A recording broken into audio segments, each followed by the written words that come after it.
Sir ಕ್ಲಾಸ್ಗೆ ಸ್ವಾಗತ. ಈಗಾಗಲೇ ಹಲವಾರು ಸರ್ಕಾರಿ ಹುದ್ದೆಗಳನ್ನು ಸರ್ಕಾರ ನಡೆಸುತ್ತಿರುವ ಕಾರಣದಿಂದಾಗಿ ಇನ್ನು ಮುಂದೆ ಬರುವ ಪರೀಕ್ಷೆ ಯಾವುದಪ್ಪ ಅಂದರೆ ವಿಲೇಜ್ ಅಕೌಂಟೆಂಟ, ವಿ ಒ ಅಂತೇಳಿ ಕರಿತೀವಿ. ವಿಲೇಜ್ ಅಡ್ಮಿನಿಸ್ಟ್ರೇಷನ್ ಆಫೀಸರ್ ಅಂತ ಕರೀತಾರೆ, ಗ್ರಾಮ ಆಡಳಿತಾಧಿಕಾರಿ ಅಂತ ಕರಿತೀವಿ.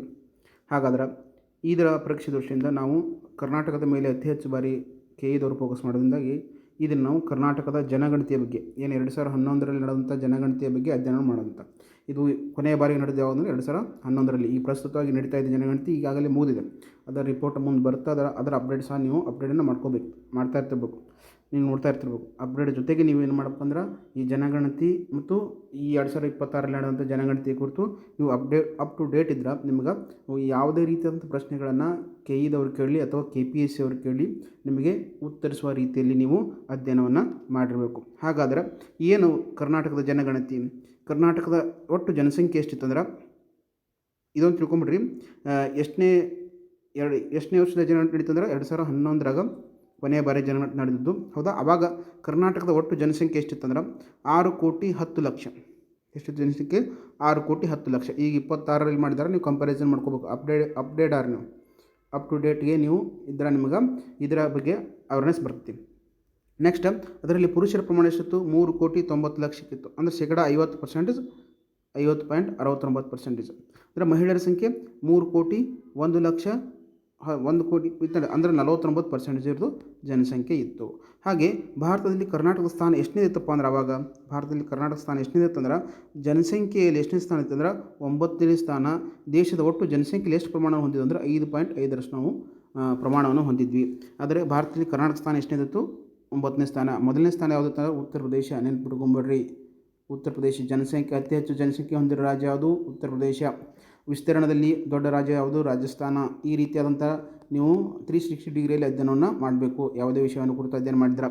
ಹಾಗಾದ್ರೆ ಭಾರತದಲ್ಲಿ ಕರ್ನಾಟಕ ಸ್ಥಾನ ಎಷ್ಟು? 9ನೇ ಸ್ಥಾನ. ಎಷ್ಟು ಹೊಂದಿತ್ತು? ದೇಶದ ಒಟ್ಟು ಜನಸಂಖ್ಯೆಯಲ್ಲಿ 5.5ರಷ್ಟು ಇದು ಹೊಂದಿತ್ತು. ಜನಸಾಂದ್ರತೆ ಡೆನ್ಸಿಟಿ ಅಂತ ಕರೀತಾರೆ ಇಂಗ್ಲೀಷ್ನಾಗ. ಇದರ ಪ್ರತಿಶತ ಪ್ರಮಾಣ ಎಷ್ಟು ಅಂದ್ರೆ ಪ್ರತಿ ಚದರ ಕಿಲೋಮೀಟರ್ಗೆ 319 ಚದರ ಕಿಲೋಮೀಟರ್ ಪ್ರತಿ ಕಿಲೋಮೀಟರ್ಗೆ. 2001ರಲ್ಲಿ 275 ಇತ್ತು. 2011ರಲ್ಲಿ ಎಷ್ಟಾಯ್ತು ಅಂದ್ರೆ 319 ಇದು ಚದರ ಕಿಲೋಮೀಟರ್ ಆಯಿತು. ಅಂದರೆ ಪ್ರತಿ ಕಿಲೋಮೀಟರ್ಗೆ ಇಷ್ಟು ಸರಾಸರಿ ಜನ ಬದುಕ್ತಾ ಇದ್ದಾರೆ ಅನ್ನೋ ಅರ್ಥ. ಲಿಂಗಾನುಪಾತ ಸೆಕ್ಸ್ ರೇಷಿಯೋ ಅಂತ ಕರಿತೀವಿ. ಲಿಂಗಾನುಪಾತ ಎಷ್ಟಿತ್ತು? ಲಿಂಗಾನುಪಾತ 973. ಕರ್ನಾಟಕದ್ದು ಇದು ಸ್ಪೆಷಲಿ ಕರ್ನಾಟಕದ ಜನಗಣತಿ ಬಗ್ಗೆ ನೋಡ್ತೀವಿ. ಭಾರತ ಮತ್ತು ಸಪ್ರೇಟ್ ನೋಡೋಣ ಅಂತ. ಕರ್ನಾಟಕದ ಒಟ್ಟು ಜನಗಣತಿಯಲ್ಲಿ ಲಿಂಗಾನುಪಾತ ಎಷ್ಟಿತ್ತು? ಸೆಕ್ಸ್ ರೇಷಿಯೋ ಎಷ್ಟಿತ್ತು ಅಂದರೆ 1000 ಪುರುಷರಿಗೆ ಮಹಿಳೆಯರ ಸಂಖ್ಯೆ ಎಷ್ಟಿತ್ತು ಅಂದ್ರೆ 973. ಅಂದರೆ 1,000 ಪುರುಷರಿಗೆ ಎಷ್ಟು ಮಹಿಳೆಯರಿದ್ದಾರೆ ಅಂದ್ರೆ 973 ಮಹಿಳೆಯರು ಇದ್ದರು ಅಂತ ಹೇಳ್ತೀವಿ. ಇನ್ನು ಮಕ್ಕಳು ಲಿಂಗಾನುಪಾತ ಎಷ್ಟಿತ್ತು ಅಂದರೆ 940. ಮಕ್ಕಳು ಲಿಂಗಾನುಪಾತ ಅಂದರೆ 1000 ಮಕ್ಕಳಲ್ಲಿ ಎಷ್ಟು ಮಕ್ಕಳ ಲಿಂಗಾನುಪಾತ ಅಂದರೆ 948 ಅಷ್ಟೇನಿತ್ತು ಲಿಂಗಾನುಪಾತ. ಮಕ್ಕಳ ಲಿಂಗಾನುಪಾತ ಹೊಂದಿತ್ತು. ದೇಶದ ಬೆಳವಣಿಗೆ ದರ ಎಷ್ಟಿತ್ತಪ್ಪ ಅಂದರೆ 2001ರಿಂದ 2011ರಲ್ಲಿ ಎಷ್ಟು ಬೆಳವಣಿಗೆ ಆಯಿತು ಜನಸಂಖ್ಯೆಯಲ್ಲಿ ನೋಡಿ ಕರ್ನಾಟಕದಾಗ 15.60% ಜನಸಂಖ್ಯೆ ಆಯಿತು. ಅಂದ್ರೆ 2001ರಿಂದ 2011ರವರೆಗೆ ದಶಕದ ಬೆಳವಣಿಗೆ ಅಂದರೆ 10 ವರ್ಷದ ಬೆಳವಣಿಗೆ. ದಶಕ ಅಂದರೆ 10 ವರ್ಷದ ಬೆಳವಣಿಗೆಯಲ್ಲಿ ಎಷ್ಟು ಪ್ರಮಾಣ ಜನಸಂಖ್ಯೆಯಲ್ಲಿ ನಾವು ಬೆಳವಣಿಗೆಗೊಂಡಿವಪ್ಪ ಅಂದ್ರೆ 15.60% ನಾವು ಬೆಳವಣಿಗೆಯನ್ನು ಹೊಂದಿದ್ವಿ. ಇನ್ನು ಗ್ರಾಮೀಣ ಮತ್ತು ನಗರ ಜನಸಂಖ್ಯೆ, ರೂರಲ್ ಆ್ಯಂಡ್ ಅರ್ಬನ್ ಪಾಪ್ಯುಲೇಷನ್ ಕೇಳ್ತಾರೆ. ಕರ್ನಾಟಕವು ಪ್ರಮುಖವಾಗಿ ಕೃಷಿ ಪ್ರಧಾನವಾಗಿದ್ದರೂ ಸಹ ತಿರುವು ನಗರೀಕರಣ ಆಗುತ್ತೆ. ನಮ್ಮಲ್ಲಿ ನಗರೀಕರಣ ಆಗೈತಿ. ಹೌದಾ? ಗ್ರಾಮೀಣ ಒಳಗತ್ತು ರಾಜ್ಯಗಳೊಂದಾಗಿದ್ದು ಗ್ರಾಮೀಣ ಜನಸಂಖ್ಯೆ ಮತ್ತು ನಗರ ಜನಸಂಖ್ಯೆ ಬೇರೆ ಬೇರೆ ಡಿವೈಡ್ ಮಾಡ್ತಾರೆ. ಗ್ರಾಮೀಣ ಜನಸಂಖ್ಯೆ ಎಷ್ಟೈತಪ್ಪ ಅಂದರೆ 2011ರಲ್ಲಿ 3,74,69,335 ಅಂದರೆ ಶೇಕಡ 61.33% ಜನ ಎಲ್ಲಿ ವಾಸ ಮಾಡ್ತಿದ್ರು ಅಂದರೆ ಗ್ರಾಮೀಣ ಮಟ್ಟದಲ್ಲಿ ವಾಸ ಮಾಡ್ತಿದ್ರು. ಗ್ರಾಮೀಣ ಮಟ್ಟದಲ್ಲಿ. ಯಾಕಂದರೆ ನಮ್ಮ ದೇಶ ಗ್ರಾಮೀಣ ಹಳ್ಳಿಗಳಿಂದ ಕೂಡಿದಂಥ ಒಂದು ದೇಶವಾಗಿದ್ದು ಹಳ್ಳಿಯಲ್ಲಿ ಅತಿ ಹೆಚ್ಚು ಪರ್ಸೆಂಟೇಜ್ 61.33%. ಮಹಾತ್ಮ ಗಾಂಧೀಜಿ ಹೇಳ್ತಾರೆ ಭಾರತದ ಆತ್ಮ ಇರುವುದು ಹಳ್ಳಿಗಳಲ್ಲಿ ಅಂತೇಳಿ. ಭಾರತದ ಆತ್ಮ ಇರುವುದಲ್ಲಿ ಹಳ್ಳಿಗಳಲ್ಲಿ ಅಂತೇಳಿ. ಇದು ಸಹ ನೆನಪಿಟ್ಕೋರಿ ನೀವು. ಈ ಮಾತು ಹೇಳಿದವರು ಯಾರಂತ ಕೇಳ್ತಾರೆ. ಭಾರತದ ಆತ್ಮ ಇರುವುದೇ ಹಳ್ಳಿಗಳಲ್ಲಿ. ಈ ಮಾತನ್ನು ಹೇಳಿದವರು ಯಾರಂತೇಳಿ ಎಕ್ಸಾಮಲ್ಲಿ ಕೇಳ್ತಾನೆ. ಆ ಕಾರಣಕ್ಕಾಗಿ ಗ್ರಾಮೀಣ ಜನಸಂಖ್ಯೆ ಎಷ್ಟಿತ್ತಂದ್ರೆ ಆವಾಗ 3,70,69,335 ಶೇಕಡ 61.33% ಜನಸಂಖ್ಯೆಯನ್ನು ನಾವು ಹೊಂದಿದ್ವಿ. ಇನ್ನು ನಗರೀಕರಣದ ಪ್ರಮಾಣ ಎಷ್ಟಿತ್ತು? ನಗರಾಭಿವೃದ್ಧಿ ಪ್ರಮಾಣ ಎಷ್ಟಿತ್ತು ಅಂದ್ರೆ 2,36,233 36,25,962 ಜನಸಂಖ್ಯೆಯನ್ನು ಹೊಂದಿತ್ತು. ಅಂದರೆ 38.67% ನಗರದಲ್ಲಿ ವಾಸ ಮಾಡ್ತಾಯಿದ್ರು ಜನರು. ಎಲ್ಲಿ ವಾಸ ಮಾಡ್ತಿದ್ರು ಅಂದ್ರೆ ನಗರದಲ್ಲಿ ವಾಸ ಮಾಡ್ತಾಯಿದ್ರು. ಅತಿ ನಗರೀಕರಣಗೊಂಡ ಜಿಲ್ಲೆ ಯಾವುದು ಅಂದರೆ ಅತಿ ಹೆಚ್ಚು ಅಭಿವೃದ್ಧಿ ಹೊಂದಿದ ಜಿಲ್ಲೆ ಯಾವುದು, ನಗರೀಕರಣಗೊಂಡ ಜಿಲ್ಲೆ ಯಾವುದು ಅಂತ ಕೇಳಿದಾಗ ಬೆಂಗಳೂರು ನಗರ. ಎಷ್ಟು ಪರ್ಸೆಂಟ್? 90.94%, ಶೇಕಡ 90.94% ಇದು ನಗರೀಕರಣ, ಅತಿ ಹೆಚ್ಚು ನಗರೀಕರಣ ಹೊಂದಿದಂಥ ಜಿಲ್ಲೆ ಆಗೈತೆ. ನೆಕ್ಸ್ಟ್ ಅತಿ ಕಡಿಮೆ ನಗರೀಕರಣ ಹೊಂದಿರುವ ಜಿಲ್ಲೆ ಯಾವುದು? ಕೊಡಗು ಜಿಲ್ಲೆ. ಎಷ್ಟು? 14.61%. 14.61% ಮಾತ್ರ ಅತಿ ಕಡಿಮೆ ನಗರೀಕರಣ ಹೊಂದಿದಂಥ ಜಿಲ್ಲೆ ಯಾವುದಪ್ಪ ಅಂದ್ರೆ ಕೊಡಗು ಜಿಲ್ಲೆ ಅಂತೇಳಿ ನಾವಿಲ್ಲಿ ನೋಡ್ತೀವಿ. ಇನ್ನು ಸಾಕ್ಷರತಾ ದರ ಪ್ರಮಾಣ ಎಷ್ಟಿತ್ತು? ಲಿಟ್ರಸಿ ರೇಟ್ ಅಂತ ಕರಿತೀವಿ. ಅಂದರೆ ಅಕ್ಷರ ಕಲ್ತವರು, ಶಿಕ್ಷಣವನ್ನು ಕಲ್ತವರು ಎಷ್ಟಿತ್ತಪ್ಪ? ಒಟ್ಟು ಸಾಕ್ಷರತಾ ದರ ಎಷ್ಟಿತ್ತಪ್ಪ ಅಂದ್ರೆ 75.36. ಭಾರತದ ಹೋಲಿಸಿದ್ರೆ ಭಾರತದ 74 ಇತ್ತು. ಬಟ್ ಕರ್ನಾಟಕದ ಎಷ್ಟಿತ್ತು? 75.36. ಅಂದರೆ ಭಾರತದ ಸರಾಸರಿ, ಅಂದರೆ ಭಾರತದ ಸರಾಸರಿಗಿಂತ ಕರ್ನಾಟಕದ ಸರಾಸರಿ ಪ್ರಮಾಣ, ಸಾಕ್ಷರತಾ ಪ್ರಮಾಣ, ಲಿಟ್ರಸಿ ರೇಟ್ ಏನಾಗೈತಿ? ಹೆಚ್ಚಾಗೈತಿ. ನೀವು ಸ್ಟೇಟ್ಮೆಂಟ್ ವ್ಯಾಲ್ಯೂ ಕೇಳ್ತಾನೆ. ಏನಕ್ಕೆ ಕೇಳ್ತಾನೆ? ಭಾರತದ ಸರಾಸರಿಗಿಂತ ಕರ್ನಾಟಕದ ಸರಾಸರಿ ಸಾಕ್ಷರತೆ ದರ ಹೆಚ್ಚಾಗಿದೆ, ಹೌದೋ ಇಲ್ಲೋ, ಎಸ್ ಆರ್ ನೋ, ಅಥವಾ ಈ ಮೇಲಿನ ಹೇಳಿಕೆಗಳಲ್ಲಿ ಯಾವುದು ಸರಿ ಅಂತೇಳಿ. ಎಷ್ಟಿತ್ತು ಅಂದರೆ ಸಾಕ್ಷರತೆ ದರ ಭಾರತದ್ದು 74.0.4 ಇದ್ದರೆ ಕರ್ನಾಟಕದ ಎಷ್ಟಿದೆ? 75.36. ಅಂದರೆ ರಾಷ್ಟ್ರೀಯ ಸರಾಸರಿಗಿಂತ ಹೆಚ್ಚಾಗಿತ್ತು ಅಂತೇಳಿ ನೋಡ್ತೀವಿ. ನೆಕ್ಸ್ಟ್ ಪುರುಷರ ಸಾಕ್ಷರತೆ ಎಷ್ಟಾಗಿತ್ತು ಅಂದರೆ ಸಾಕ್ಷರತೆ ಪ್ರಮಾಣದಲ್ಲಿ ಪುರುಷರು ಮತ್ತು ಮಹಿಳೆಯರು ಅಂತೇಳಿ ಡಿವೈಡ್ ಮಾಡ್ತೀವಿ. ಹಾಗಾದ್ರೆ ಪುರುಷರ ಸಾಕ್ಷರತೆ ಪ್ರಮಾಣ ಎಷ್ಟಿತ್ತು? 82.47% ಪುರುಷ ಸಾಕ್ಷರತೆ ಪ್ರಮಾಣ ಇದ್ದರೆ ಮಹಿಳಾ ಸಾಕ್ಷರತೆ ಪ್ರಮಾಣ 68.08 ಎಷ್ಟಿತ್ತು. ನೆನಪಿರಲಿ, ಭಾರತದ ಸರಾಸರಿ ಅಂತ ಕರ್ನಾಟಕದ ಸರಾಸರಿ ಹೆಚ್ಚೈತಿ. ನೆಕ್ಸ್ಟ್ ಜಿಲ್ಲಾವಾರು ಗರಿಷ್ಠ ಮತ್ತು ಕನಿಷ್ಠ, ಅಂದರೆ ಅತಿ ಹೆಚ್ಚು ಜನಸಂಖ್ಯೆ ಹೊಂದಿರೋ ಜಿಲ್ಲೆ ಯಾವುದು, ಅತಿ ಕಡಿಮೆ ಜನಸಂಖ್ಯೆ ಹೊಂದಿರೋ ಜಿಲ್ಲೆ ಯಾವುದು, ಅತಿ ಹೆಚ್ಚು ಲಿಂಗಾನುಪಾತ ಹೊಂದಿರೋ ಜಿಲ್ಲೆ ಯಾವುದು, ಅತಿ ಕಡಿಮೆ ಲಿಂಗಾನುಪಾತ ಹೊಂದಿರೋ ಜಿಲ್ಲೆ ಯಾವುದು, ಈ ರೀತಿಯಾದ ಪ್ರಶ್ನೆಗಳನ್ನು ನಾವು ಎಕ್ಸಾಮಲ್ಲಿ ನಿರೀಕ್ಷೆ ಮಾಡ್ಬೋದು. ಆ ಕಾರಣಕ್ಕಾಗಿ ನೋಡೋಣ. ಜನಸಂಖ್ಯೆ, ಅತಿ ಹೆಚ್ಚು ಜನಸಂಖ್ಯೆ ಹೊಂದಿರೋ ಜಿಲ್ಲೆಗಳಲ್ಲಿ ಏರಿಕೆ ಮೊದಲ ಸ್ಥಾನ ಯಾವುದು ಅಂದರೆ ಬೆಂಗಳೂರು ನಗರ. ಇಲ್ಲಿ 96.21 ಲಕ್ಷ ಜನ ವಾಸ ಮಾಡ್ತಾರೆ. ಎರಡನೇದು ಬೆಳಗಾವಿ 47 ಲಕ್ಷ ಜನ. ಮೂರನೇದು ಮೈಸೂರು. ಏರಿಕೆ ಕ್ರಮದಲ್ಲಿ ನೆನಪು ಮಾಡ್ಕೊಂಡ್ರಿ. ಬೆಂಗಳೂರು ನಗರ, ಬೆಂಗಳೂರು, ಬೆಳಗಾವಿ, ಮೈಸೂರು. ಪ್ರಥಮ ಸ್ಥಾನ ಬೆಂಗಳೂರು, ಎರಡನೇ ಸ್ಥಾನ ಬೆಳಗಾವಿ, ಮೂರನೇ ಸ್ಥಾನ ಮೈಸೂರು. ಅತಿ ಹೆಚ್ಚು ಜನಸಂಖ್ಯೆ ಹೊಂದಿರುವ ಜಿಲ್ಲೆಗಳು ಸೀರಿಯಲ್ ಆಗಿ ನೆನ್ಪಿಟ್ಕೋಬೇಕು. ಒಂದನೇದು ಬೆಂಗಳೂರು, ಎರಡನೇದು ಬೆಳಗಾವಿ, ಮೂರನೇದು ಮೈಸೂರು. ಇವು ಸರಿ. ಅತಿ ಕಡಿಮೆ ಜನಸಂಖ್ಯೆ ಹೊಂದಿರುವ ಜಿಲ್ಲೆಗಳು ಯಾವುದು ನೋಡಿದಾಗ ಅತಿ ಕಡಿಮೆ ಜನಸಂಖ್ಯೆ ಹೊಂದಿರುವ ಜಿಲ್ಲೆ ನೋಡಿದಾಗ ಕೊಡಗು 5.54 ಲಕ್ಷ ಜನಸಂಖ್ಯೆ ವಾಸ ಮಾಡ್ತಿದ್ರು. ನೆಕ್ಸ್ಟ್ ಬೆಂಗಳೂರು ಗ್ರಾಮಾಂತರ 9.90 ಲಕ್ಷ ಮತ್ತು ಚಾಮರಾಜನಗರ 10 ಲಕ್ಷ. ಇದು ಅತಿ ಕಡಿಮೆ ಜನಸಂಖ್ಯೆ ಹೊಂದಿರುವ ಜಿಲ್ಲೆಗಳಲ್ಲಿ ಏರಿಕೆ ಕ್ರಮದಲ್ಲಿ ನೋಡಿದಾಗ ಅತಿ ಹೆಚ್ಚು ನೋಡಿದಾಗ ನೆನ್ಪಿಟ್ಕೊಂಡ್ಬಿಟ್ರೆ ನೀವು ಬೆಂಗಳೂರು ನಗರ, ಬೆಳಗಾವಿ ಮತ್ತು ಮೈಸೂರು ಇದೆ. ನೆಕ್ಸ್ಟ್ ಅತಿ ಕಡಿಮೆ ಜನಸಂಖ್ಯೆ ಹೊಂದಿರುವ ಜಿಲ್ಲೆಗಳಲ್ಲಿ ಒಂದು ಏರಿಕೆ ಕ್ರಮದಲ್ಲಿ ನೋಡಿದಾಗ ಕೊಡಗು, ಬೆಂಗಳೂರು ಗ್ರಾಮಾಂತರ ಮತ್ತು ಚಾಮರಾಜನಗರ. ಇವು ಏನಾಗುತ್ತಪ್ಪ ಅಂದ್ರೆ ಕಡಿಮೆ ಜನಸಂಖ್ಯೆಯನ್ನು ಏರಿಕೆ ಕ್ರಮದಲ್ಲಿ ನಾವು ನೋಡ್ತೇವೆ. ನೆಕ್ಸ್ಟ್ ಜನಸಾಂದ್ರತೆ ಎಷ್ಟೈತಿ? ಅತಿ ಹೆಚ್ಚು ಜನಸಾಂದ್ರತೆ ಹೊಂದಿರುವ ನಗರ ಬೆಂಗಳೂರು ನಗರ. ಪ್ರತಿ ಚದರ ಕಿಲೋಮೀಟರ್ ಎಷ್ಟಪ್ಪ ಅಂದ್ರೆ 4381 ಕಿಲೋಮೀಟರ್. 1 ಕಿಲೋಮೀಟ್ರಲ್ಲಿ ಇಷ್ಟು ಜನ ವಾಸ ಮಾಡ್ತಿರ್ತಾರೆ. ಪ್ರತಿ ವ್ಯಕ್ತಿಗಳು ಅಂದ್ರೆ ಪ್ರತಿ ಚದರ ಕಿಲೋಮೀಟರ್ಗೆ 4381 ಚದರ ಕಿಲೋಮೀಟರ್ ವ್ಯಕ್ತಿಗಳು ಇಲ್ಲಿ ವಾಸ ಮಾಡ್ತಿರ್ತಾರೆ. ನೆಕ್ಸ್ಟ್ ಅತಿ ಕಡಿಮೆ ಜನಸಾಂದ್ರತೆ ಯಾವುದು? ಕೊಡಗು. ಅತಿ ಕಡಿಮೆ ಜನಸಾಂದ್ರತೆ ಯಾವುದಂದ್ರೆ ಕೊಡಗು. ಯಾಕಂದ್ರೆ 135 ಜನಸಾಂದ್ರತೆ ಪ್ರತಿ ಚದರ ಕಿಲೋಮೀಟರ್ಗಳು. ಇನ್ನು ಲಿಂಗಾನುಪಾತ ಅಂತ ನೋಡಿದ್ವಿ. ಲಿಂಗಾನುಪಾತ ಅಂತಂದ್ರೆ 1000 ಪುರುಷರಿಗೆ ಇರುವಂತಹ ಪ್ರಮಾಣ. ಅತಿ ಹೆಚ್ಚು ಲಿಂಗಾನುಪಾತ ಹೊಂದಿರುವ ಜಿಲ್ಲೆಗಳು ಉಡುಪಿ. 1000ಕ್ಕೆ ಅವ್ರು ಎಷ್ಟು ಅದರ? 1094 ಅದರ. ಅಂದ್ರೆ 94 ಹೆಚ್ಚು ಅದರ ಮಹಿಳೆಯರು. ಪುರುಷರ ಪ್ರಮಾಣ ಎಷ್ಟೈತಿ? 1000 ಐತಿ.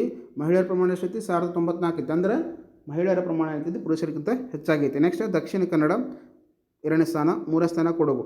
ಅತಿ ಹೆಚ್ಚು ಲಿಂಗಾನುಪಾತ ಹೊಂದಿರುವ ಜಿಲ್ಲೆಗಳು ಏರಿಕೆ ಕ್ರಮ ಮತ್ತು ಇಳಿಕೆ ಕ್ರಮದಲ್ಲಿ ಬರೆಯಿರಿ ಅಂತ ಕೇಳ್ತಾನೆ. ನೆನಪಿಟ್ಕೋಬೇಕು ನೀವು. ಪ್ರಥಮ ಸ್ಥಾನ ಉಡುಪಿ, ಸೆಕೆಂಡನೇ ಸ್ಥಾನ ದಕ್ಷಿಣ ಕನ್ನಡ, 3ನೇ ಸ್ಥಾನ ಕೊಡಗು. ನೆಕ್ಸ್ಟ್ ಅತಿ ಕಡಿಮೆ ಲಿಂಗಾನುಪಾತ ಹೊಂದಿರುವ ಜಿಲ್ಲೆ ಬೆಂಗಳೂರು ನಗರ. ಬೆಂಗಳೂರು ನಗರದಲ್ಲಿ ಎಷ್ಟು ಲಿಂಗಾನುಪಾತ? 916 ಏನೈತಿ ಜನಸಂಖ್ಯೆನ ಇದು ಹೊಂದೈತಿ. ಇನ್ನು ಸಾಕ್ಷರತೆ ಪ್ರಮಾಣ, ಲಿಟ್ರಸಿ ರೇಟ್, ಅತಿ ಹೆಚ್ಚು ಸಾಕ್ಷರತೆ ಹೊಂದಿರುವ ಜಿಲ್ಲೆಗಳು ಅತಿ ಹೆಚ್ಚು ಸಾಕ್ಷರತೆ ಹೊಂದಿರುವ ಜಿಲ್ಲೆಗಳನ್ನು ನೋಡಿದಾಗ ದಕ್ಷಿಣ ಕನ್ನಡ 88.57% ಸಾಕ್ಷರತೆ ಹೊಂದಿದೆ. ಬೆಂಗಳೂರು ನಗರ 87.67% ಸಾಕ್ಷರತೆ ಪ್ರಮಾಣ ಹೊಂದಿತ್ತು. ನೆಕ್ಸ್ಟ್ 3ನೇ ಸ್ಥಾನದಲ್ಲಿ ಉಡುಪಿ. ಅತಿ ಹೆಚ್ಚು ಸಾಕ್ಷರತೆ ಅಂದರೆ ಶಿಕ್ಷಣವನ್ನು ಕಲಿತಂಥ ವ್ಯಕ್ತಿಗಳು, ಎಜುಕೇಟೆಡ್ ಪರ್ಸನ್ ಅಂತೇಳಿ ನೋಡ್ತೀವಿ. ಅಂತ ಅತಿ ಕಡಿಮೆ ಸಾಕ್ಷರತೆ ಹೊಂದಿರುವ ಜಿಲ್ಲೆಗಳು ಯಾದಗಿರಿ ಪ್ರಥಮ ಸ್ಥಾನ, 2ನೇ ಸ್ಥಾನ ರಾಯಚೂರು, 3ನೇ ಸ್ಥಾನ ಕಲಬುರಗಿ. ಅತಿ ಹೆಚ್ಚು ಸಾಕ್ಷರತೆ ಹೊಂದಿರೋದು ದಕ್ಷಿಣ ಕನ್ನಡ ಪ್ರಥಮ ಸ್ಥಾನ, ಬೆಂಗಳೂರು ನಗರ 2ನೇ ಸ್ಥಾನ, ಉಡುಪಿ 3ನೇ ಸ್ಥಾನ. ಅತಿ ಕಡಿಮೆ ಸಾಕ್ಷರತೆ ಹೊಂದಿರುವ ಜಿಲ್ಲೆಗಳು ಯಾದಗಿರಿ ಪ್ರಥಮ ಸ್ಥಾನ, ರಾಯಚೂರು 2ನೇ ಸ್ಥಾನ, ಕಲಬುರಗಿ 3ನೇ ಸ್ಥಾನ. ಇವು ಸಹ ನೀವು ನೆನಪಿಡಕ್ಕೆ ಸಾಧ್ಯ ಆಗಿರಬೇಕು. ಅತಿ ಹೆಚ್ಚು ಲಿಂಗಾನುಪಾತ ಹೊಂದಿರುವ ಜಿಲ್ಲೆಗಳು ಉಡುಪಿ, ದಕ್ಷಿಣ ಕನ್ನಡ, ಕೊಡಗು. ಅತಿ ಕಡಿಮೆ ಲಿಂಗಾನುಪಾತ ಹೊಂದಿರುವ ಜಿಲ್ಲೆ ಯಾವುದಂದ್ರೆ ಬೆಂಗಳೂರು ನಗರ. ಮತ್ತು ಅತಿ ಹೆಚ್ಚು ಸಾಕ್ಷರತೆ ಹೊಂದಿರುವ ಜಿಲ್ಲೆ ಅಂತ ಕೇಳಿದಾಗ ದಕ್ಷಿಣ ಕನ್ನಡ, 2ನೇದು ಬೆಂಗಳೂರು ನಗರ, 3ನೇದು ಉಡುಪಿ.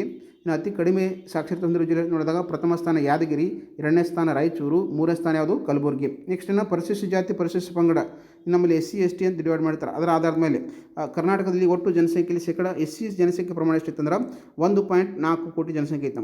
1.4 ಕೋಟಿ ಜನಸಂಖ್ಯೆ ಇತ್ತಂದ್ರೆ ಜನಸಂಖ್ಯೆಯಲ್ಲಿ ಒಟ್ಟು ಜನಸಂಖ್ಯೆಯಲ್ಲಿ 17.5% ಏನು 6 ಕೋಟಿ ಜನಸಂಖ್ಯೆ ನೋಡಿದಿಲ್ಲ ಅದರಲ್ಲಿ ಎಷ್ಟೈತಪ್ಪ ಅಂದರೆ SC ಕೋಟಿ ಜನಸಂಖ್ಯೆ ಎಷ್ಟೈತಪ್ಪ ಅಂದ್ರೆ 1.4 ಕೋಟಿ ಎಷ್ಟು ಜನಸಂಖ್ಯೆ ಹೊಂದಿರ್ತೈತೆ. ಅದರ ಶೇಕಡಾವಾದ ಆಧಾರದ ಮೇಲೆ ನೋಡಿದಾಗ ಅತಿ ಹೆಚ್ಚು SC ಜನಸಂಖ್ಯೆ ಹೊಂದಿರುವ ಜಿಲ್ಲೆ ಅಂತ ಕೇಳಿದಾಗ ಕೋಲಾರ ಜಿಲ್ಲೆ ಎಷ್ಟು ಪರ್ಸೆಂಟೇಜಲ್ಲಿ 30.32% SC ಜನಾಂಗ ಕಂಡುಬರುವಂಥ ಒಂದು ಜಿಲ್ಲೆ. ನೆಕ್ಸ್ಟ್ ಇನ್ನು ಶೇಕಡಾವಾರು ಆಧಾರದ ಮೇಲೆ ಅತಿ ಕಡಿಮೆ ಜನಸಂಖ್ಯೆ SC ಜನಸಂಖ್ಯೆ ಹೊಂದಿರುವ ಜಿಲ್ಲೆ ಯಾವುದಂದ್ರೆ ಉಡುಪಿ. ಎಷ್ಟು ಪರ್ಸೆಂಟೇಜಲ್ಲಿ 6.41% ಮಾತ್ರ ಇಲ್ಲಿ SC ಜನಾಂಗದವರು ಕಂಡು ಬರ್ತಾರೆ ಅಂತೇಳಿ ಈ ವರದಿ ಹೇಳುತ್ತೆ. ನೆಕ್ಸ್ಟ್ ಪರಿಶಿಷ್ಟ ಪಂಗಡ ಅಂತೇಳಿ ನೋಡ್ತೀವಿ. ಪರಿಶಿಷ್ಟ ಪಂಗಡ ಅಂದ್ರೇನು? ಶೆಡ್ಯೂಲ್ಡ್ ಟ್ರೈಬ್ಸ್ ಅಂತ ಹೇಳ್ತಾರೆ ಇವ್ರನ್ನ. ಇವರು ಕರ್ನಾಟಕದ ಒಟ್ಟು ಜನಸಂಖ್ಯೆಯಲ್ಲಿ ಎಷ್ಟೈತೆ ಪ್ರಮಾಣ 6.95 ಜನಸಂಖ್ಯೆನ ಹೊಂದೈತೆ. ಅಂದ್ರೆ ಜನಸಂಖ್ಯೆ ಇದು ಶೇಕಡಾ ಪ್ರಮಾಣದಲ್ಲಿ ನೋಡಿದಾಗ, ಹಾಗಾದರೆ ಜನಸಂಖ್ಯೆ ಅಂಕಿ ಸಂಖ್ಯೆಯಲ್ಲಿ ನೋಡಿದಾಗ ಎಷ್ಟೈತೆ ಅಂದ್ರೆ 42 ಲಕ್ಷಕ್ಕಿಂತ ಅಧಿಕವಾಗಿದ್ದಾರೆ. 42 ಲಕ್ಷಕ್ಕಿಂತ ಅಧಿಕವಾಗಿ ಯಾರದಾರಪ್ಪ ಅಂದ್ರೆ ಪರಿಶಿಷ್ಟ ಪಂಗಡ ಅಂದರೆ ST ಜನಾಂಗದವರು ಅದಾರ. ಹಾಗಾದ್ರೆ ಅತಿ ಹೆಚ್ಚು ST ಜನಾಂಗನ ಹೊಂದಿರುವ ಜಿಲ್ಲೆ ಅಂತ ಕೇಳಿದಾಗ ಬಳ್ಳಾರಿ ಜಿಲ್ಲೆ ಅತಿ ಹೆಚ್ಚು ಜನಸಂಖ್ಯೆನ ಹೊಂದಿರುವ ಜಿಲ್ಲೆ. ನೆಕ್ಸ್ಟ್ ಶೇಕಡಾವಾರು ಆಧಾರದ ಮೇಲೆ ನೋಡಿದಾಗ ಅತಿ ಹೆಚ್ಚು ST ಜನಕ್ಕೆ ಹೊಂದಿರುವ ಜಿಲ್ಲೆ, ಅತಿ ಹೆಚ್ಚು ST ಜನಸಂಖ್ಯೆ ಇರುವ ಜಿಲ್ಲೆ ಸಂಖ್ಯಾತ್ಮಕವಾಗಿ ನೋಡಿದಾಗ ಬಳ್ಳಾರಿ.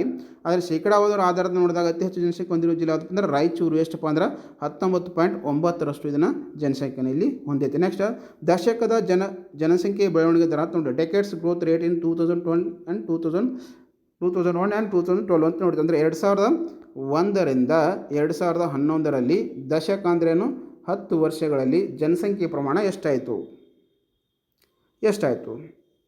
ಅತಿ ಹೆಚ್ಚು ಬೆಳವಣಿಗೆ ದರ ದಾಖಲಿಸಿದ ಜಿಲ್ಲೆ ಯಾವುದು ಅಂದರೆ ಅತಿ ಹೆಚ್ಚು ಬೆಳವಣಿಗೆ ದಾಖಲಿಸಿದ ಜಿಲ್ಲೆ ಅಂದರೆ ಬೆಂಗಳೂರು ನಗರ. ಎಷ್ಟಂದ್ರೆ 47.18% ಅಂತಂದರೆ ಇದು ಬೆಳವಣಿಗೆ ದರವನ್ನು ಕಂಡಿತು. ನೆಕ್ಸ್ಟ್ ಋಣಾತ್ಮಕವಾಗಿದ್ದರೆ, ನೆಗೆಟಿವ್ ಆಗಿದ್ದರೆ ಅಂದರೆ ಜನಸಂಖ್ಯೆ ಪ್ರಮಾಣ ಕಡಿಮೆ ಆಯಿತು, ಬೆಳವಣಿಗೆಯಲ್ಲಿ ಏರಿಕೆ ಆಗೋದ್ರಲ್ಲಿ ಇಳಿಕೆ ಕ್ರಮದಲ್ಲಿ ಬಂತು. ಯಾವುದಪ್ಪ ಅಂದ್ರೆ ಋಣಾತ್ಮಕ ನೆಗೆಟಿವ್ ಆಗಿ ಬೆಳವಣಿಗೆ ದಾಖಲಿಸಿದೆ ಅಂದರೆ ಚಿಕ್ಕಮಗಳೂರು 0.26%.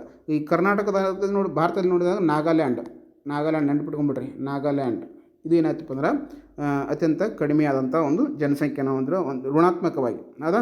ನೆಕ್ಸ್ಟ್ ಎರಡನೇ ಅತಿ ಕಡಿಮೆ ಋಣಾತ್ಮಕ ಅಂದರೆ ಕೊಡಗು. ಒಂದನೇದು ಚಿಕ್ಕಮಗಳೂರು ಆದ್ರೆ ಎರಡನೇದು ಏನಪ್ಪ ಆಯ್ತು ಅಂದ್ರೆ ಕೊಡಗು.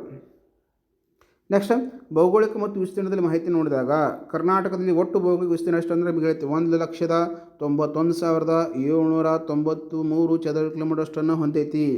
ಅಂದ್ರೆ ಅತ್ಯಂತ ದೊಡ್ಡ ಜಿಲ್ಲೆ ಯಾವುದಂತ ನೋಡಿದಾಗ ವಿಸ್ತೀರ್ಣದಲ್ಲಿ ಬೆಳಗಾವಿ ಜಿಲ್ಲೆ, ವಿಸ್ತೀರ್ಣದಲ್ಲಿ ಸಣ್ಣ ಜಿಲ್ಲೆ ಯಾವುದಪ್ಪ ಅಂದ್ರೆ ಬೆಂಗಳೂರು ನಗರ. ಇತ್ತೀಚೆಗೆ ರಚನೆ ಆಗಿದ್ದು ಯಾವುದಂದ್ರೆ 31ನೇ ಜಿಲ್ಲೆ ಯಾದಗಿರಿ ಮತ್ತು 30 ಜಿಲ್ಲೆಗಳ ರಚನೆ ಕುರಿತು ಪ್ರತಿಕ್ರಿಯೆ ನಡೆಯುತ್ತೆ. ಅಂದರೆ ಇದು ಜನಗಣತಿ ಆಗಿದ್ದು ಅಂದರೆ 2011ರ ಜನಗಣತಿ ಆಗಿತ್ತು. ಏನು ಬಳ್ಳಾರಿ ಜಿಲ್ಲೆ ಮತ್ತು ಯಾದಗಿರಿ ಜಿಲ್ಲೆಯನ್ನು ಏನು ಮಾಡ್ತಾರೆ ಜನಗಣತಿ ಪ್ರಕ್ರಿಯೆ ನಡೆದಿತ್ತು. ಅದರ 2003 ಅಧಿಕೃತಿಯನ್ನು ವರದಿ ಇದು ರೂಪಿಸಿದೆ. ಇದು 2011ರ ಜನಗಣತಿ ನೆನಪಿರಲಿ. ಈ ಬಳ್ಳಾರಿಯಲ್ಲಿ ವಿಭಜನೆಯಿಂದಾಗಿ ಬಳ್ಳಾರಿಯಿಂದ ವಿಭಜನೆ ಆಯಿತು, ವಿಜಯನಗರ ಜಿಲ್ಲೆಯನ್ನು ಇಲ್ಲಿ ಸೇರಿಸಿಲ್ಲ. ಈ ರೀತಿಯಾದಂಥ ಮಾಹಿತಿಯನ್ನು ಇದು ಒಳಗೊಂಡೈತಿ. ಎಲ್ಲ ಏನು ಸ್ಪರ್ಧಾತ್ಮಕ ಪರೀಕ್ಷೆಗೆ ಸಂಬಂಧಪಟ್ಟಂಥ ಎಲ್ಲ ವಿದ್ಯಾರ್ಥಿಗಳು ಈ ವಿಡಿಯೋನ ಶೇರ್ ಮಾಡಿ, ಸಬ್ಸ್ಕ್ರೈಬ್ ಮಾಡಿ. ನಿಮ್ಮ ಯಾರ್ಯಾರು ಸ್ನೇಹಿತರು ಓದ್ತಾ ಇದ್ದಿರಲಿ ಅವರಿಗೆ ಹೆಲ್ಪ್ ಆಗುತ್ತೆ. ಮತ್ತು ಅದೇ ರೀತಿಯಾದಂಥ ಸಂಪೂರ್ಣವಂಥ PDF ನಿಮಗೆ ಅವೈಲೇಬಲ್ ಐತಿ. ಹಾಗೆ ಸಂಪೂರ್ಣವಾದಂತಹ ಭಾರತದ ಸಂಪೂರ್ಣವಾದಂಥ ದರ್ಶನವನ್ನು ಮತ್ತು ಕರ್ನಾಟಕದ ಸಂಪೂರ್ಣವಾದ ದರ್ಶನವನ್ನು ಕೇವಲ 99 ರೂಪಾಯಿಗೆ PDF ರೂಪದಲ್ಲಿ ಕೊಡ್ತೀವಿ ನಿಮಗೆ. ಕೇವಲ 99 ರೂಪಾಯಿಗೆ PDF ರೂಪದಲ್ಲಿ.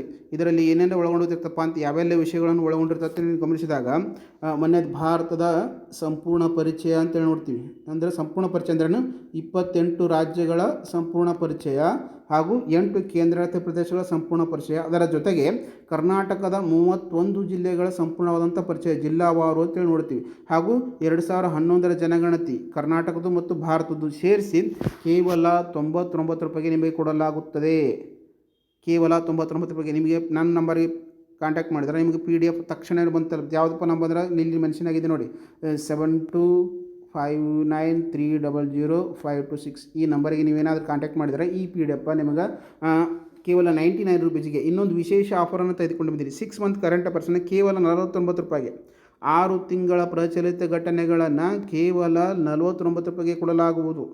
ತಕ್ಷಣವೇ ಈ ನಂಬರಿಗೆ ನೀವೇನು ಸಂಪರ್ಕಿಸಬೇಕಾಗಿತ್ತು ಅಂದ್ರೆ ನಿಮಗೆ ಇದರ ಜೊತೆಗೆ ವಿಶೇಷವಾದಂಥ ಪ್ಯಾಕೇಜನ್ನು ಸಹ ಕೆಲವೇ ದಿನಗಳಲ್ಲಿ ಘೋಷಣೆ ಮಾಡ್ತಾ ಇದ್ದೀವಿ. ಏನಂದರೆ KS ಪ್ಯಾಕೇಜ್, KS ಎಕ್ಸಾಮಿಗೆ ಸಂಬಂಧಪಟ್ಟಂಥ ಒಂದು ವಿಶೇಷ ಪ್ಯಾಕೇಜ್, KS ಮೇನ್ಸ್ವರೆಗೂ ಸಹಾಯ ಆಗುವಂಥ ಒಂದು ವಿಶೇಷ ಪ್ಯಾಕೇಜನ್ನು ಶೀಘ್ರದಲ್ಲಿ ಅನೌನ್ಸ್ ಮಾಡ್ತಾ ಇದ್ದೀವಿ.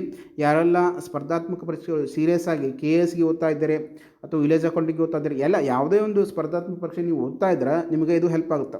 ಆ ಕಾರಣಕ್ಕಾಗಿ ಏನು ಮಾಡಬೇಕು, ಈ ವಿಡಿಯೋನ ನಿಮ್ಮ ಸ್ನೇಹಿತರಿಗೆ ಶೇರ್ ಮಾಡಿ, ಸಬ್ಸ್ಕ್ರೈಬ್ ಮಾಡಿ ಅಂತ ಹೇಳ್ಕೊಳ್ಳಿ. ಹಾಗೆ ಇದನ್ನೆಲ್ಲ ವಿಡಿಯೋನ ನಿಮ್ಮ ಫೇಸ್ಬುಕ್ಕಲ್ಲಿ ಶೇರ್ ಮಾಡ್ಕೊಳ್ಳಿ, ನಿಮ್ಮ ಫ್ರೆಂಡ್ಸಿಗೆ ಶೇರ್ ಮಾಡ್ಕೊಳ್ಳಿ. ಮತ್ತು ಮುಂದಿನ ವಿಡಿಯೋದಲ್ಲಿ ಸಿಗೋಣಂಥ ಈ ಫ್ರೀ ಆದಂಥ PDF ನಮಗೆ SS academy channel Telegram channel ಲಭ್ಯ ಇರುತ್ತೆ. ಅದನ್ನು ಲಿಂಕನ್ನು ಯೂಟ್ಯೂಬ್ ತೆಳಗೆ ಡಿಸ್ಕ್ರಿಪ್ಷನಲ್ಲಿ ಕೊಟ್ಟಿರ್ತೀನಿ. ಕ್ಲಿಕ್ ಮಾಡಿದ್ರೆ ನಿಮ್ಗೆ ಅಲ್ಲಿ ಇದು ಅವೈಲೇಬಲ್ ಸಿಗ್ತೈತಿ. ಮತ್ತು ನಿಮಗೆ ಫ್ರೀಯಾಗಿ ಕೇವಲ 99 ರೂಪೀಸಿಗೆ ಸಂಪೂರ್ಣವಾದಂತಹ ಭಾರತ ದರ್ಶನ ಮತ್ತು ಕರ್ನಾಟಕ ದರ್ಶನ ನಿಮ್ಗೆ ಅವೈಲೇಬಲ್ ಐತಿ. ಯಾರೆಲ್ಲ ನಿಮ್ಮ ಸ್ಪರ್ಧಾತ್ಮಕಗಳಿಗೆ ಸಹಾಯ ಆಗುತ್ತೆ. ಮತ್ತು ಕೆಲವೊಂದು ಉಚಿತವಾದಂಥ ಫ್ರೀ PDFಗಳನ್ನು ನಾವು ಟೆಲಿಗ್ರಾಮ್ ಚಾನಲಲ್ಲಿ ಅಪ್ಲೋಡ್ ಮಾಡಿರ್ತೀವಿ, ನೀವು ಅಲ್ಲಿ ನೋಡ್ಕೋಬೋದು. ಮತ್ತು ಮುಂದಿನ ವಿಡಿಯೋದಲ್ಲಿ ಸಿಗೋಣಂತ ಯಾರು ಸೀರಿಯಸ್ ಆಗಿ ಅಧ್ಯಯನ ಮಾಡ್ತಿದ್ದೀರಿ ಮತ್ತಷ್ಟು ಸೀರಿಯಸ್ ಆಗಿ ಅಧ್ಯಯನ ಮಾಡ್ಕೊಳ್ಳಿ.